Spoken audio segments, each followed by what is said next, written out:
కొంచెం ఓపిక పట్టండి, మీరే చూస్తారు. రిసార్ట్ నుంచి రాజ్ భవన్ వద్దకు వెళ్లకుండా నేరుగా పోయస్ గార్డెన్ చేరుకున్న శశికళ మాటలు ఇవి. ధైర్యంగా ఉండాలని, రేపు తమకే అనుకూలంగా ఉంటుందని శశికళ ధీమా వ్యక్తం చేస్తున్నారు. மேடம், இப்ப நீங்க ஆட்சி அமைக்க உரிமை கோரி 48 மணி நேரமாகுது. இதுவரை ஆளுநர் அழைப்பு விடுக்கவில்லை. அடுத்த கட்டமாக அஇஅதிமுக என்ன செய்ய போகிறது?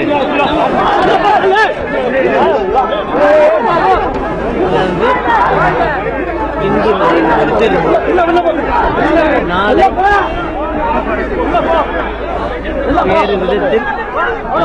போராட உள்ளோம். இந்த நேரம்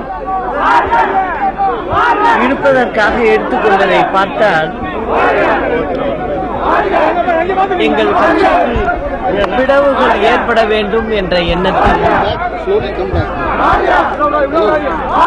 இது நடக்கிறதோ என்று இன்று புரிகிறது. அதிமுக எம்எல்ஏ கூட மனநிலை எப்படி இருக்கு? எல்லாரையும் சந்திச்சேன், ரொம்ப நல்லா இருக்காங்க. எங்களுடைய ஒரு அனைத்து அண்ணா திராவிட முன்னேற்ற கழக குடும்ப உறுப்பினர்களை சந்தித்த ஒரு மன திருப்தி தான் எனக்கு இருந்தது. நன்றாக இருக்கிறது.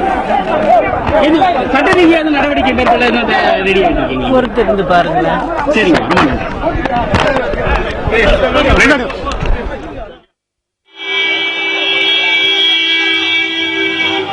రాత్రికి రాత్రి సీన్ మారిపోతుందని పన్నీర్ సెల్వం వర్గం అంటుంటే రేపటి వరకు వెయిట్ చేయండి, అంతా మనకే అనుకూలంగా ఉంటుందని శశికళ ఎమ్మెల్యేలకు ధైర్యం చెప్పి వచ్చినట్టు తెలుస్తోంది. అసలేంటి ఆమె ధీమా వెనకాల రహస్యం ఏంటి? దీనికి సంబంధించి మరిన్ని డీటెయిల్స్ మా ప్రతినిధి దినకర్ని అడిగి తెలుసుకుందాం. దినకర్, శశి కామెంట్స్ ని ఏ విధంగా అర్థం చేసుకోవాలి?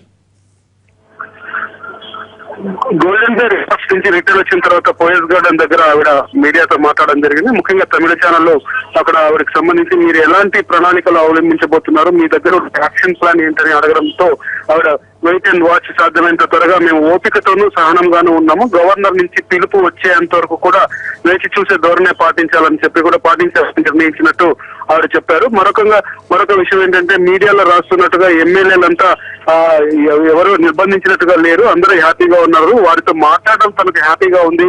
సో రేపటి నుంచి పరిస్థితులన్నీ పూర్తిగా మా వైపు మారుతాయి.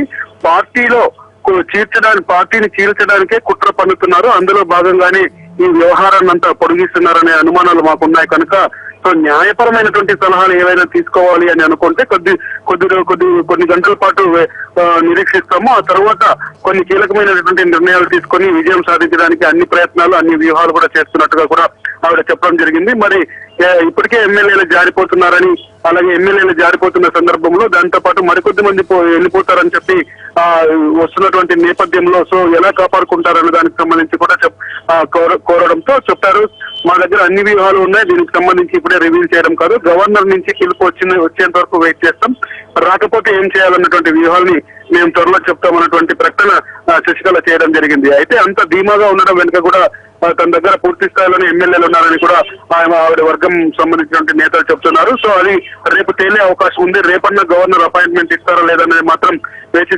చూస్తున్నారు. మరోవైపు పన్నీర్ సెల్వం కూడా గవర్నర్ కలిసే ఆలోచనలో ఉన్నారు. దీనికి సంబంధించి ఇంకా పూర్తి స్థాయి అధికారిక సమాచారం రావాల్సి ఉంది. అయితే శశికళ ఎలాంటి ఎత్తుగడలు వేస్తున్నదో దానికి సంబంధించే ఎక్కువగా ఓ పన్నీర్ సెల్వం వర్గం దృష్టి పెట్టడంతో సో దానికి సంబంధించినటువంటి సమాచారాన్ని తీసుకుంటున్నట్టు మన దగ్గర ఉన్నటువంటి information. Bhogi. Thank you Dinakar. பிளவுகள் ஏற்பட வேண்டும் என்று மேடம், இப்ப நீங்க ஆட்சி அமைக்க உரிமை கோரி 48 மணி நேரமாகுது.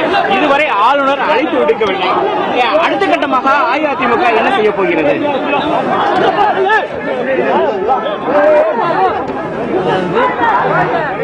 இன்று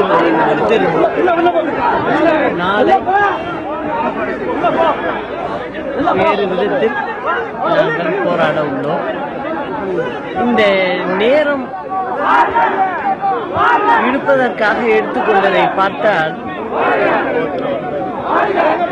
எங்கள் கட்சிக்கு பிளவுகள் ஏற்பட வேண்டும் என்ற எண்ணத்தில் இது நடக்கிறதோ என்று இன்று புரிகிறது.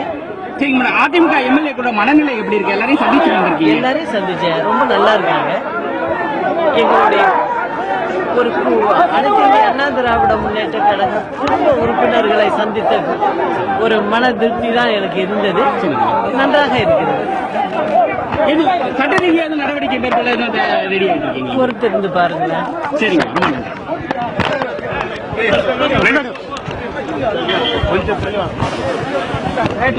மேடம், இப்ப நீங்க ஆட்சி அமைக்க உரிமை கோரி 48 மணி நேரம் ஆகுது. இதுவரை ஆளுநர் அழைப்பு விடுக்கவில்லை.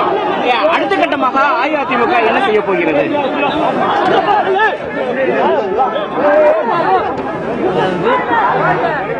இன்று வரை நாளை வேறு விதத்தில் நாங்கள் போராட உள்ளோம். இந்த நேரம் இழுப்பதற்காக எடுத்துக்கொண்டதை பார்த்தால் எங்கள் கட்சிக்கு பிளவுகள் ஏற்பட வேண்டும் என்ற எண்ணத்தில்